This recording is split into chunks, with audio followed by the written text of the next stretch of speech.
Welcome to The Dip, the podcast where we discuss our all-time favorite theme park experiences and ask, which attractions would we want to keep us company if we were stranded on a deserted island? Each episode, we invite a new guest onto the show to share the story of their favorite attractions and how it has shaped their relationship with theme parks. We'll delve into theme parks' emotional and personal significance for our guests. Join us as we journey through the deeply personal connections our guests have formed with the hobby and the impact it's had on their lives. I'm delighted to welcome today's guest to the DIP podcast. One half of the world-famous vlogging duo Parks and Pints and a massive fan of mascots, Abby. That's such a good intro, thank you. There's a bit of a pattern forming here with my guests, but I'll repeat myself. We've known each other a few years, we've visited many parks together, but I am expecting a very different looking island from our former guests. Yep. For any new listeners, a little explanation. We have 4 sections that we'll use to get to know you. The first section, Hyper. This is where we start building the island and find out a little bit more about your preferences. We move on to Giga.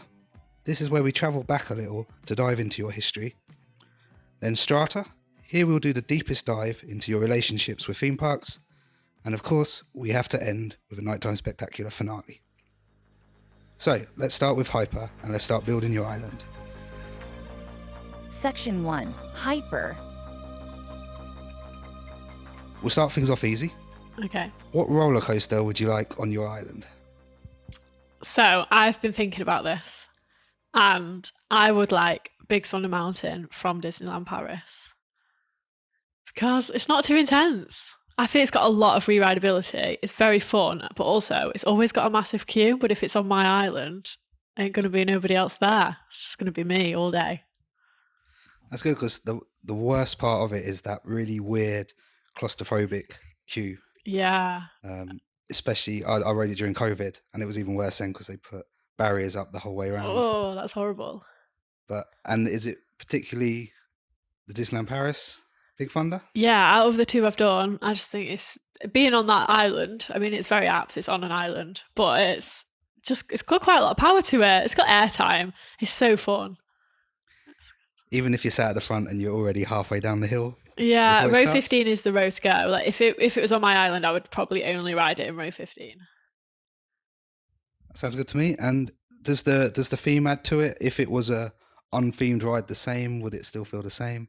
Oh, maybe not. I do want all the theming. I do want like the donkeys and the special effects. Ideally, am I allowed the special effects on my island? Yeah, you can have the full Thunder Mesa if you want. Yeah, please. Yeah. That'd be good. Yeah.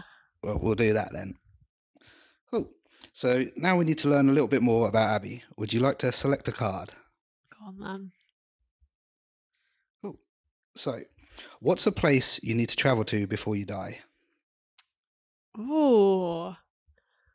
Tokyo is the first one that springs to mind. Tokyo is top of the bucket list.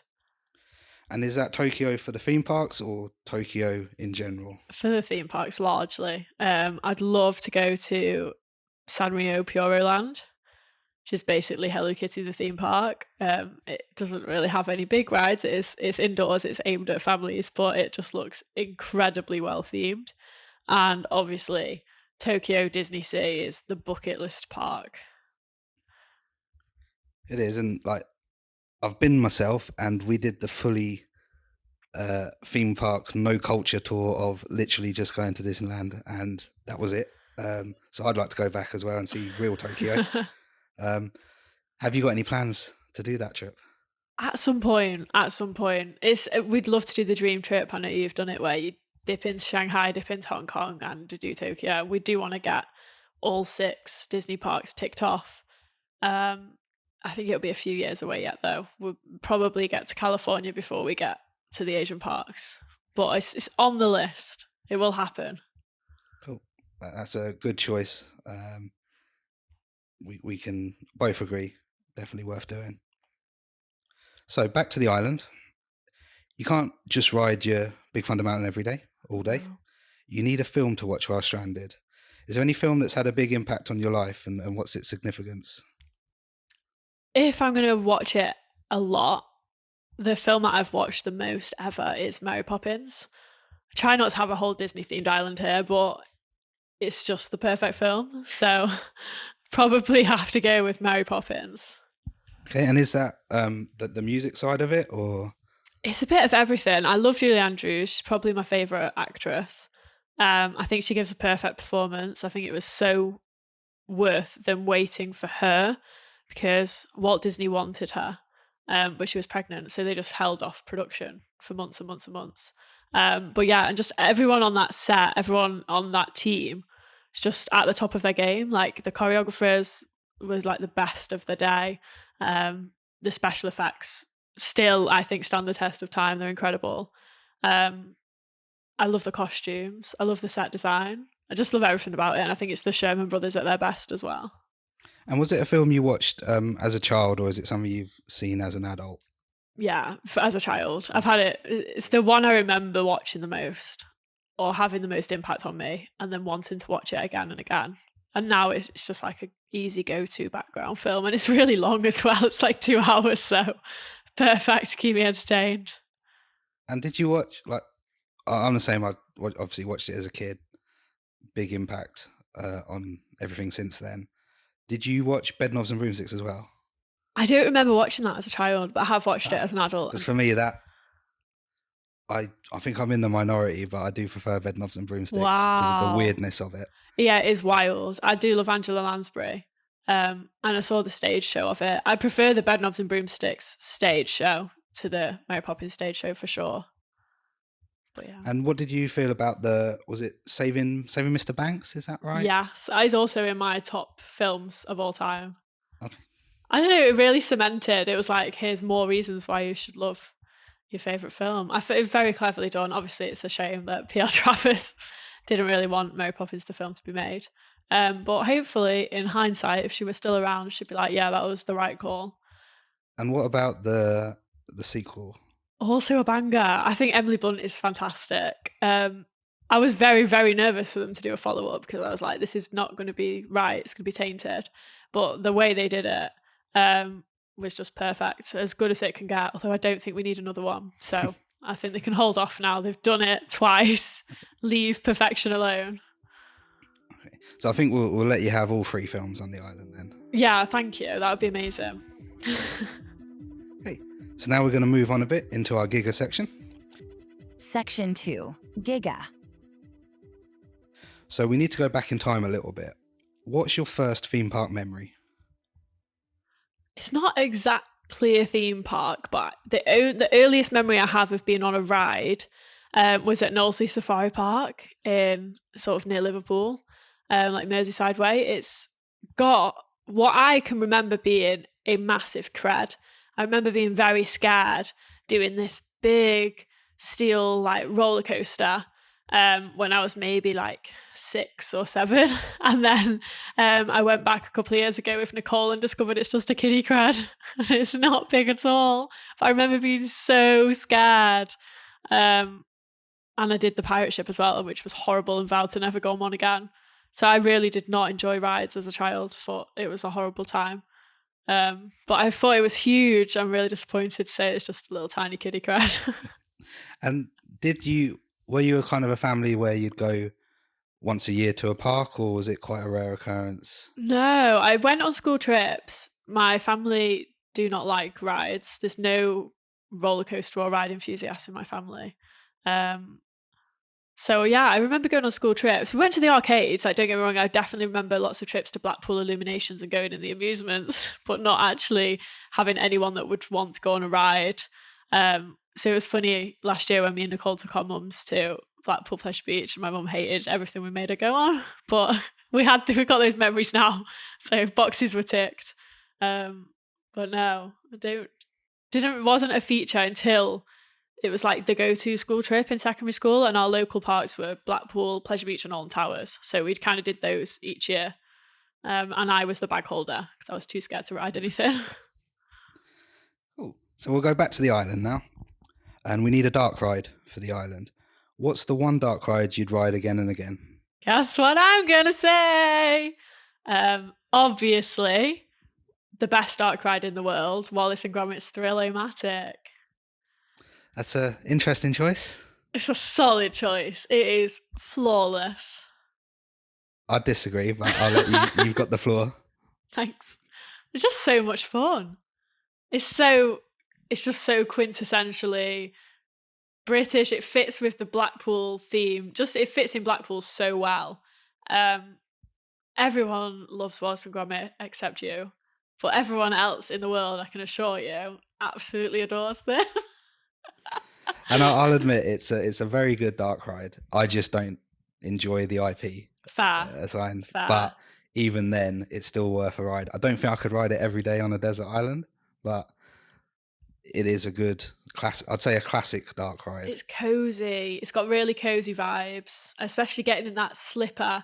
Like, if anyone hasn't ridden it, you board a giant slipper and the seats are like velvet padded. It's like getting on a sofa. It doesn't feel like you're boarding a ride. And it's luxury. It's luxury. It's got some really nice effects in there. Smell pods are amazing. I'd like my desert island to smell of bread. So I would have that one.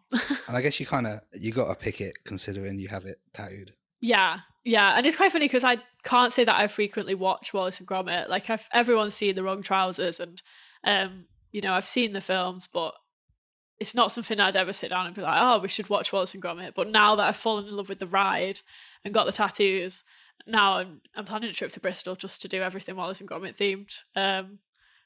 But yeah, I don't know what it is about them. It's just the ride. And it came out today that the company who make the films is running out of clay. I know, how crazy. So there might not be many more, which is a good thing. Cool. So we're going to go a bit deeper now. Could you select your next card? Yeah. Right. What are you currently addicted to? And I think I know an answer to this. I don't know if it'll be your answer, but I can think of one. I think we've got exactly the same thing in mind. Pokemon Go. Yeah, that's what I was thinking. Yeah, I think everyone who knows me will be like, Pokemon Go. Don't know why.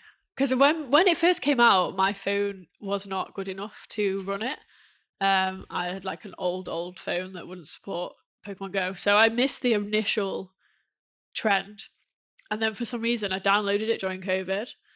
And that was the end of that. It's just a daily occurrence in my life now. But I really enjoy it, so... And if anyone wasn't about when it first launched, I don't think you can really explain how mad the world went for it. Like, literally, people of all ages would be outside running around parks because they'd hear there was a Charizard somewhere. Yeah. Or, everyone was downloading dodgy versions of the files onto their phone just so they could play before it came out in their country. And it literally got everyone walking about. I remember one story of people finding a dead body because they'd been playing Pokemon Go and walking into places you wouldn't normally walk. So it was kind of crazy. And I do think you and Isaac are the only people I know still playing it all these years later. Well, do you know what? There are other people in this building playing it because we've worked out, without communicating with them, I don't know where they are. We're definitely not the only people in this block of flats playing this game. We've got like an unwritten rule of I hold the gym overnight, they hold the gym during the day, and we like knock each other out around like 8 a.m, 8 p.m. I don't know how we've devised this, but it pretty much works flawlessly.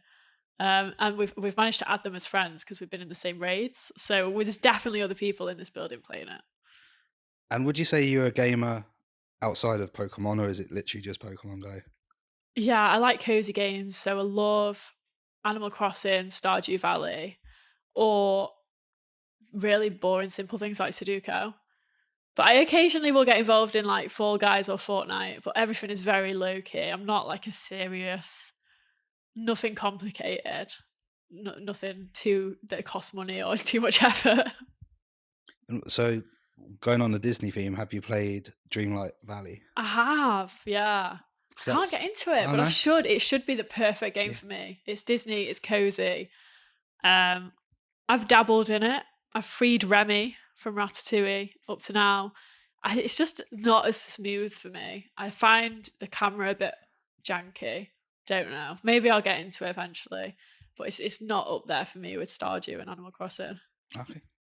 Well, obviously, you can have your phone on the island so you can play as much Pokemon as you need to. I wonder if any Pokemon will spawn on the island.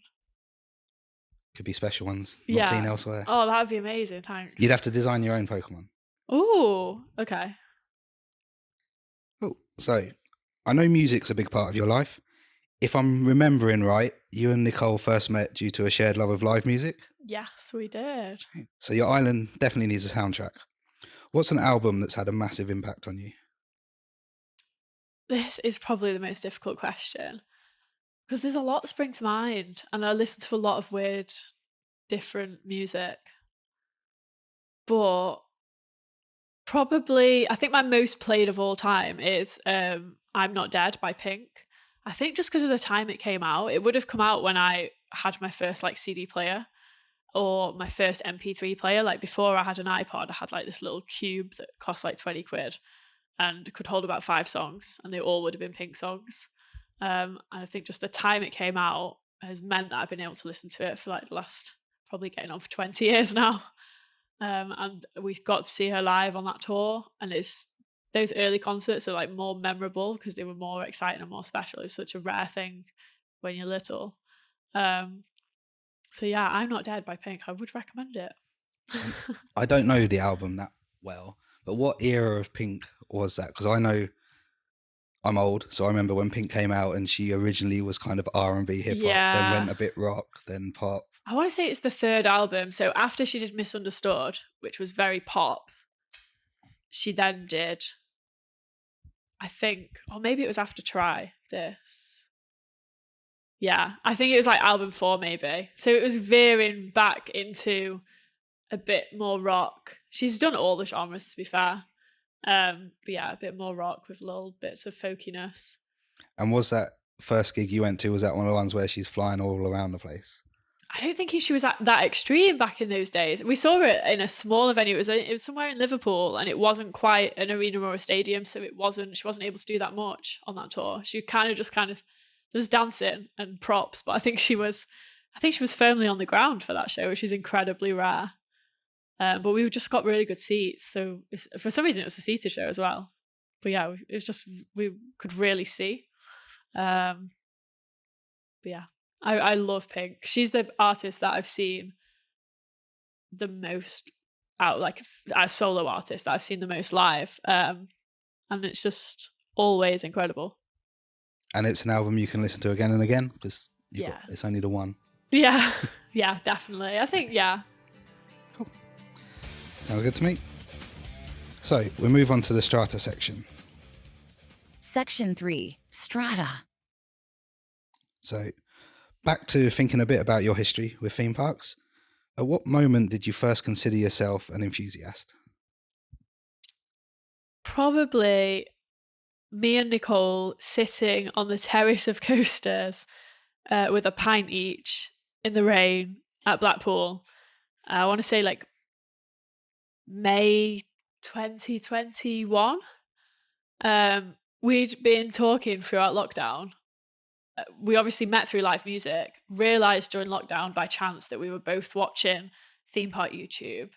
Even though I was quite recently interested in theme parks, and decided, that would be a great way to like meet up again because we've not seen each other for ages, would be to have a day out at Blackpool. So we both got the train there and we went to the Pleasure Beach for the day. And I think that's the switch from being a sort of just GP to then deciding, when we left, we emailed and said, is there any way to upgrade your day ticket to a season pass? And they said, yeah. And then roll on going about 10 times that year. And that was just the switch. I think it was probably realizing as well there was someone else like me, like the like-mindedness of us both thinking that spending like 10 days a year at Blackpool Pleasure Beach is a really good idea. Like you couldn't convince many people to go that frequently to the Pleasure Beach. We just had this very shared, strong interest. And it was like we'd stepped into a YouTube video because we'd spent so much of COVID watching theme park YouTube. And then there was even some, I won't name them, but there was some theme park YouTubers on park, and we were very excited about it. And that was what started us spiraling into the community. And was it quite quick that you decided you were going to start vlogging yourselves?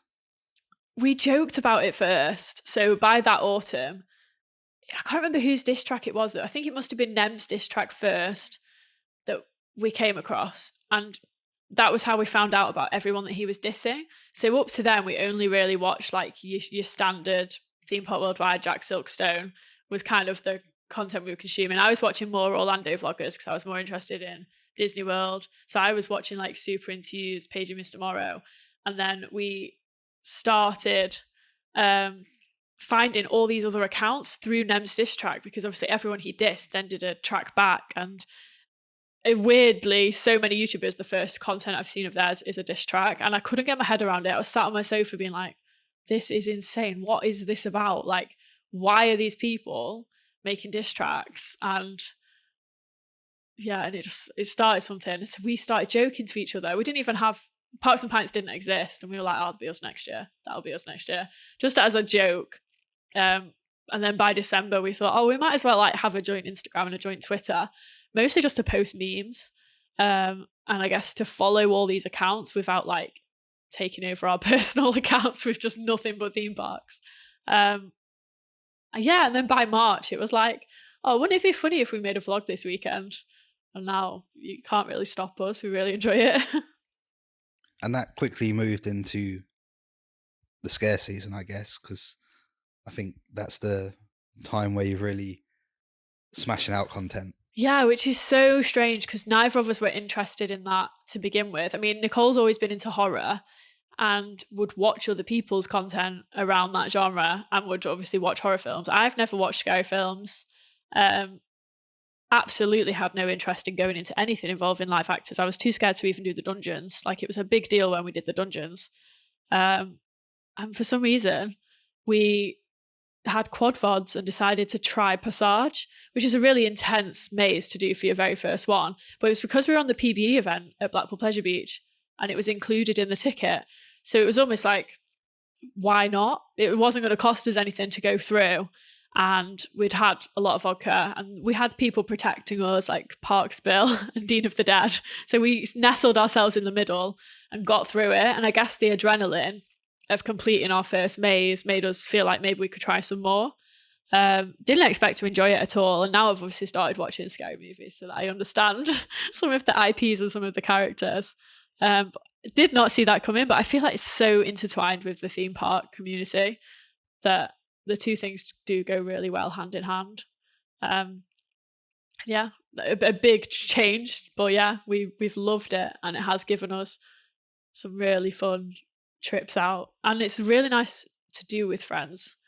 Definitely is a group activity. Yep, I would agree. Going back to the theme parks and saying you were really scared of that first cred that turns out it's really small. Yeah. What was your first big, or you were classed as big coaster? Depending what we're classing as big, I went to Disneyland Paris for my 21st, and in preparation for that, I think we went to Alton Towers as a practice, because I had this trip booked and I hated rides and I didn't go on rides. So I am really actually new to this, considering like I'd gone on school trips to Pleasure Beach and ridden things like Blue Flyer, or I'd been to Alton Towers and ridden Runaway Mine Train, but nothing bigger than that. So we went and did like a practice, and I definitely did. I still refused to go near the Smiler in Oblivion, but I think I got on Galactica and Nemesis when I was about 21. Okay. So they would have been my first big ones in preparation for going over to Disneyland Paris, where to do much smaller rides. But at least I got on Hyperspace Mountain, I got on Big Thunder. I still get incredibly nervous every time a cred is new though. So this year I've been bricking it to get on Taron. Was literally so sweaty getting on Velocicoaster. I was so nervous. And I've still not got on Anguazi, but one day. So Hyperia is going to be quite a... Oh, I'm terrified. I'm really terrified, especially looking at the layout, because obviously with Big One, it twists. As soon as you start going down the drop, you actually twist and it takes out the intensity. So I find it scary being at the top of Big One. I still think it's exhilarating, but I just don't understand how I'm going to cope on Hyperia. I mean, I hated, I didn't hate, but going up the lift hill of Shambhala was so scary. It's just a huge drop. That Hyperion layout was crazy. Yeah, it's going to be strange with those crazy elements. Yeah. I don't think people realise how strange it is, a lot of people. Yeah, it's not just tall and fast. Yeah. It's going to be absolutely nuts. Yeah, I'm really nervous. Okay, so back to the island. We need one more ride. Some people call it a ride 0. So what ride means the most to you? I don't want this to be Blackpool the Island, but Icon. I think Icon, because before I could get on the big one, even after I'd done things at Alton Towers and I'd done things at Blackpool and I'd been to Paris, I still, when I went to that trip, it was when I was with Nicole on that first day we met up, I'd still never done Icon, and I'd never done Big One. I think I had done the Woodies. I'd done like Big Dipper and Nick Streak, and that was kind of my limit, and I was really scared. But I don't know. She convinced me that I was going to be safe on Icon and I was going to enjoy it, and I did. I loved it so much. It's still, I kind of prefer. It's my favorite ride on Park. It's so smooth. It's such a good step up because it does have that top hat, but it's not huge, but it's enough to give you a nice big pop of airtime. And it's only got the one inversion, so I feel like it's got so much re-rideability because things like the Smiler make me feel sick, whereas just doing that one inversion is neat. And the second launch, and I quite like Enzo, but I think my ride 0 is Icon. It just felt like a huge step to have conquered it, because I don't know how they coaxed me onto Nemesis, but I don't feel like it's that high off the ground. And I don't feel like but there's something about that Icon top hat that really, really, really scared me. And I had the same problem when I was getting on Velocicoaster. I was like, that's too high. It's too steep. I'm going to hate it, but I loved it. But yeah, Icon still makes me a bit emotional. And we've had some really, really fun rides on it, especially as part of events, like getting to ride it with different people, and getting to do front row. And we're just dead silly on it. Like, this is a top tip from Nicole, just exposing her hair, but we like to hold on to handlebars and pretend we're driving Icon. So I just got so many silly, goofy memories of it. And yeah, love it. It's a good pick. You're right. It's one of those rides you can do again and again. You're not going to bang your head. You're not going to get a sore neck. No. It's just a good experience. Yeah. So we've got the last chance to pick a card, and I'll warn you, it does get quite deep in this section. So if you'd like to pick a card. Okay. Cool. What is an experience you would want to relive over again? It doesn't have to be theme parks. It can be, but it doesn't have to be. Ooh. Okay. Yeah. So an experience I would want to do again and again, if I could, if money was no object, would be that Wild Africa trek at Animal Kingdom in Orlando, or just in general being at Animal Kingdom in Orlando. It's my favourite place in the world. But on our recent trip, I got to do the trek, which I've been eyeing up for years. It was just like a really nice treat. The sort of one-on-one interactions, well, it's like a small group, there's 10 of us, but those like interactions you get with the animal keepers, getting to eat on the savannah, just sitting having this amazing spread of like vegetarian food. They just did a really good lunch, and like getting your pog juice, just sitting watching the flamingos. It was just the most serene place to have lunch, and the food was delicious, and the team members that run it are so lovely. And then just sitting on the back of the safari truck, getting closer to the animals and just being able to ask questions, and it was just so wholesome. And going over the rope bridge over the crocodile enclosure, it's like slightly scary, but just so fun. Just a really, really nice experience, and I think it's probably like the best day I've ever had, especially in Orlando. So I think that if I could relive that again, that would be amazing. Hopefully I'll get the chance to. Yeah, I always think, for me, Animal Kingdom could probably the best theme park in the world. It doesn't have the biggest rides and the most intense coasters, but as an overall experience, everything fits. and everything works. I think Yeah. maybe some of Dino Land you can ignore, but the rest of the park, everything. But Dinosaur is one of the greatest. It's like my number 2 after Thrill-O-Matic. No doubt, it's Dinosaur. Best dark ride, incredible. Probably technically, it's probably better than Thrill-O-Matic, but Thrill-O-Matic's It's definitely better. Thrill-O-Matic's special. Thrill-O-Matic could be my 0 dark ride, and Dinosaur is the best dark ride ever. But yeah, it doesn't. The whole park just makes me want to like pinch myself the whole way around. There's so much of that park, like just sitting on the terrace of I think it's Nomad Lounge with a cocktail and just being like, how is this a theme park? How? Like I literally feel like I've been dropped off in a new world. It's so, especially the way it's all grown in. I don't know if it was the same sort of impact when it was first built like 20 odd years ago, but you just walk around, you're like, how is this a theme park? It's too beautiful. It's too real. Like all the trees are real, all the water, all the animals, everything about it. It just worked perfectly. I don't think they could have built anything better. It is currently my favorite theme park in the world. Obviously, I'd love to get out to Tokyo.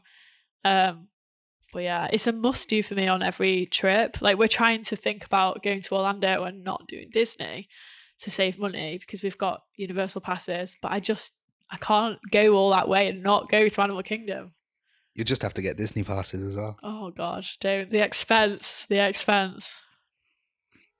Cool. So we're going to move on to the finale now. The finale. So every island needs a finale. What nighttime show or spectacular would be a perfect end to your day? Nightmare Fuel. I'm joking. Definitely Happily Ever After. It's just goosebumps. It's made me cry every time I've seen it. I have only actually seen it in person twice. Once in 2019, I want to say. And then we went back to Orlando last year and it was Enchantment, which just didn't hit the same. Just did not hit the same. And then this year, thankfully, Happily Ever After was back. Got to stand on Main Street, get the prime viewing spot. Cried my eyes out. It's absolutely wonderful. And then a few nights later, we were back in Magic Kingdom. We decided to watch it from the treehouse, which I highly recommend. You can't actually see the projections, but you can hear the audio and see the fireworks, and you know what's going on. But it's the perfect nighttime show. It's so emotional, and I'm not really that obsessed with fireworks, but the creativity of the fireworks really blows me away every time. But the soundtrack is lovely. The soundtrack's really lovely, and it was one that, having visited in 2019. I watched on the TV so many times during COVID. Like during lockdown, me and my housemate Emily would put that on the telly. At one point, we even had confetti cannons. Like it was getting emotional. There was glow sticks. It was something to do on a Saturday night when we couldn't leave the house. But it's such a lovely nighttime show, and I much prefer it to the one in Paris as well. Yeah, I actually haven't seen Happily Ever After. What? I'm trying to think what the show before that was. Wishes I've seen. And then every other time I've been to Magic Kingdom, it's been either like an event night. So it's either the Christmas show or the Halloween show. So I need to see it because everyone says how great it is. I've seen obviously both the shows in Paris. I get them the wrong way around, but I think I prefer Dreams. Yeah, the old one. The old one that's now back. Yep. So if it's a better version of Dreams, I can fully understand. With the thing with Disney shows for me is even if the show wasn't going on and they just played you the soundtrack, that's like 90% of the way there. I think a lot of the time, they're the songs we knew as kids, so it's going to stick with you throughout. And I guess picking this means you get a castle on your island. Oh yeah. Then I can just stay in the Cinderella suite finally. Yeah. And you play basketball. I think there's basketball in there. That's probably a wrong fact, but I'm sure that might be That's cool. That might be Anaheim. One of them has a basketball hoop that the Imagineers used to play, if the urban legend is correct. That's crazy. Well, one day I'll find out and I'll let you know.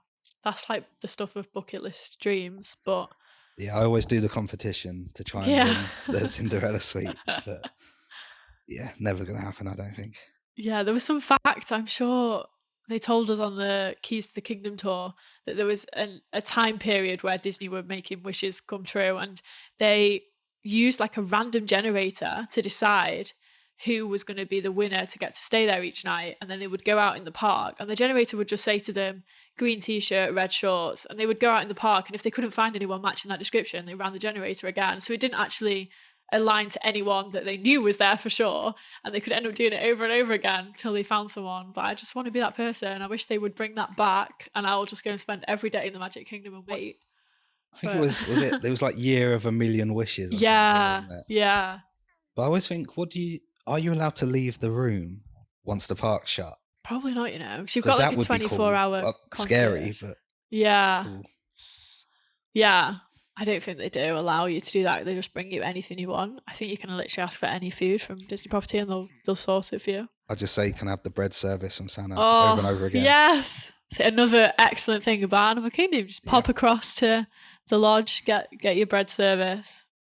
The best bread in the world. I can't explain to people that haven't had this bread that it's so good. It's so much more than bread. I'm a bit obsessed. So a little recap of your island.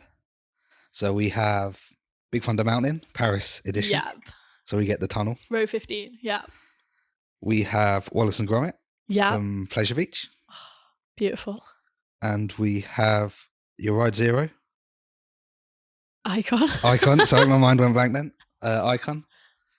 I think quite a good lineup. Nothing too intense, but that makes sense if you're going to be riding these all day, every day. Yeah. You're going to be listening to Pink and you're going to be watching Mary Poppins. Yeah. That sounds pretty good. Doesn't it? So, I'd like to thank you again for taking the time to speak with us. Do you have anything you need to plug, or where can people find you online? Thank you for having me. As one half of Parks and Pints. So we are on YouTube, Twitter, Facebook, not Facebook. I don't know why I've just said that. YouTube, Twitter, Instagram, and TikTok as Parks and Pints. It's not called Twitter anymore. Oh, X. We're on X as Parks and Pints. Yeah, we've had a month off. We've had a cheeky entire month off because we burnt ourselves out during spooky season. But there's one more upload to come, and I'm going to hold myself accountable to finishing this edit tonight so that Hinchinbrook can go up when this podcast goes out. That's good. I can hold off until you're done. And we can launch together. Yeah. Oh, well, thank you again so much. Thank you. Goodbye. Bye.